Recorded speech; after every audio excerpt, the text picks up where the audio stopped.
Eric's book was completely bombing, and he had no idea what exactly was going on. That's the reason we're going to discuss today 3 ways to make sure your books bomb. So this is Chris Baird from selfpublishingmadeeasynow.com, where self-publishing doesn't have to be so hard. It was about a year ago, and Eric, he was a self-publisher, someone who was working on getting his very first book out onto the market in South Africa. He wanted to see if it was possible to get books onto the market and get them selling. He was working with books that were in the tech area, and he was thinking, look, he sees with KDP there's a lot of opportunity to replace your day job with the income that's coming through with self-published books. He also had worked himself within the technology sector and figured this was going to be a great, easy way of going about doing this. So he started producing these technology books, like on Microsoft products, on how to deal with Apple products or Samsung. There was a number of different types of books that he was coming out with on the market. The only problem was none of them were selling at all. They were completely bombing. The thing was, he realized that if he continued at this rate, he was never going to be seeing any sales on any of these books, and as a result of that, he would never be able to quit his day job. He maybe was misinformed that on KDP, on Amazon Kindle Direct Publishing, it's not so easy to actually get sales.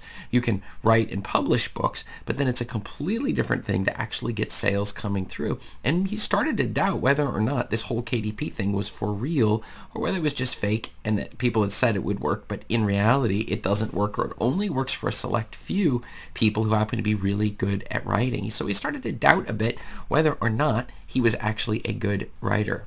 But when he first started, he started with the Microsoft route, since that was the tools that he was used to. So how to deal with Windows 10 or Windows 11, how to get these operating systems up and running, or other aspects like Microsoft Outlook or PowerPoint or other tools. And so putting these books onto the market, he figured there would be an audience. But when he didn't see any sales, he moved on to the next option, which was the Apple and going on to Android technology, choosing the latest technologies and putting books on how to use those technologies and get the most out of them. The thing is his books were great. The quality of each of the books exactly explained how to use the tool. They included pictures.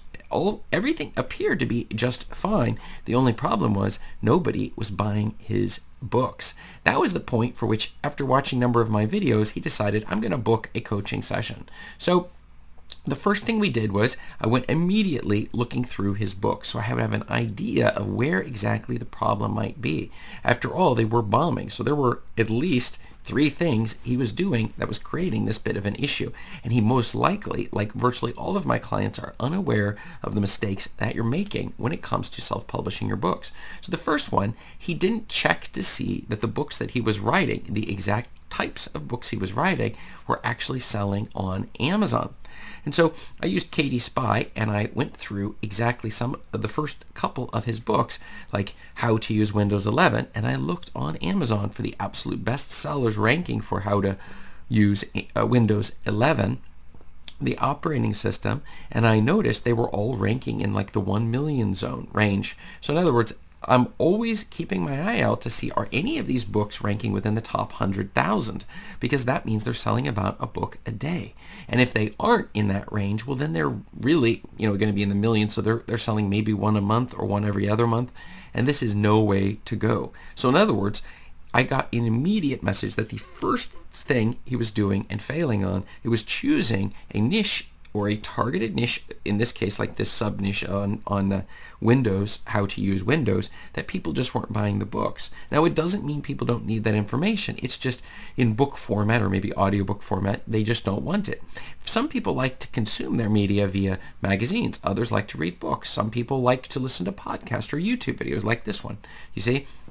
And so what happened is that we assume that because people need this information, then they will definitely buy it through any of the different mediums that are available on the internet. And that is a huge mistake and a surefire way to bomb with your self-published books, we want to make sure we're writing books in markets that exist. We may come up with some weird-looking fruit, but if we stick it on a market and nobody knows what it is, or nobody's really interested in it, they're not going to buy it. And we do not want to have to create a new market. That's a lot more expensive than finding an existing market that isn't too far off.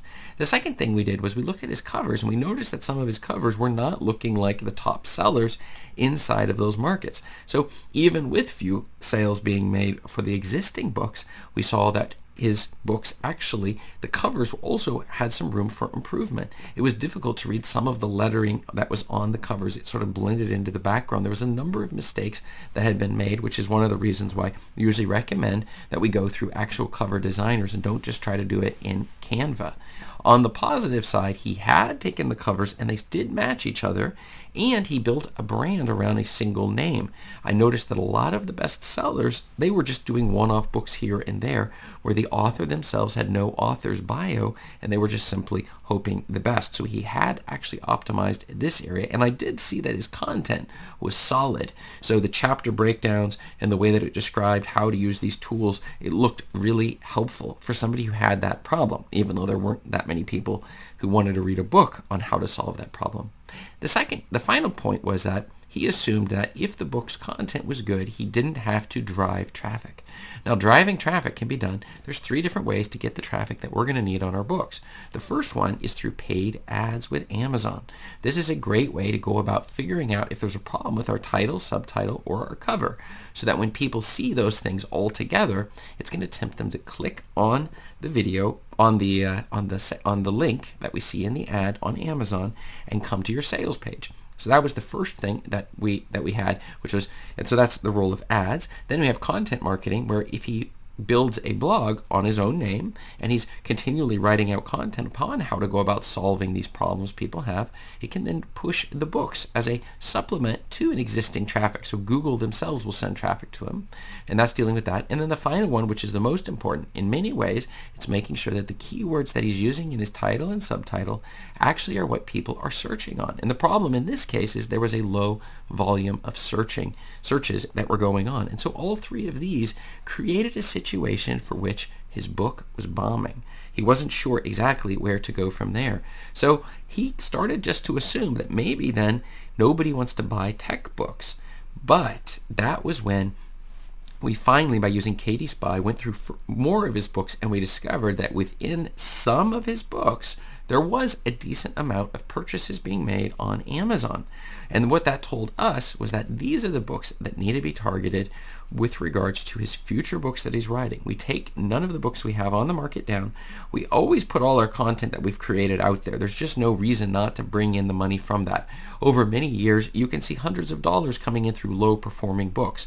And that was something that he was a little bit tempted, was just taking down a book. And that's an awful idea. We keep the books up there, but then we make sure that our future books are going along this line of, in terms of targeting markets that actually exist, or selling lots of books, but there aren't that many books on Amazon for those exact topics.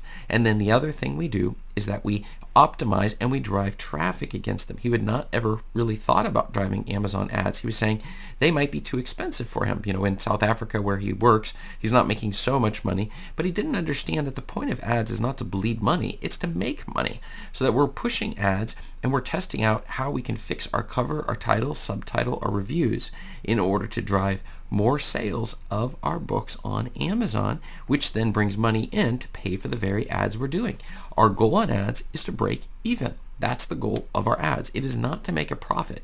It's to increase that audience size. And then if you're able to get their email addresses and we go from there, that gives us the ability to do a lot better over the long run.